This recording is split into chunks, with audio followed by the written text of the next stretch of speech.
स्वामी समर्थ। आज वार मंगळवार। आज आली आहे नागदिवे, यालाच आपण नागदिवाळी म्हणतो।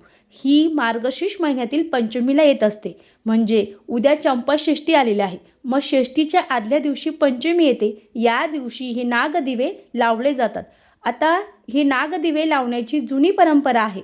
जे आजी आहेत किंवा माजी आहेत त्यांच्या स्मरणार्थ प्रत्येक दिवा लावला जातो आणि त्यांच्या आवडीचा जो गोड पदार्थ आहे तो तयार करून त्यावर दिवा प्रज्वलित केल्या जातात।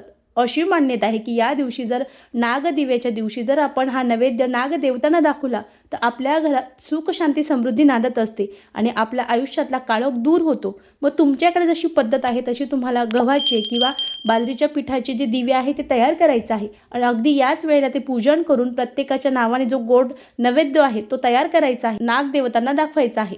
मग हे पूजन कधी करावं, दिवे कसे तयार करावे, खाली जो त्रिकोण दिसतो त्याला टच करा आणि संपूर्ण माहिती मिळवा। श्री स्वामी समर्थ। धन्यवाद।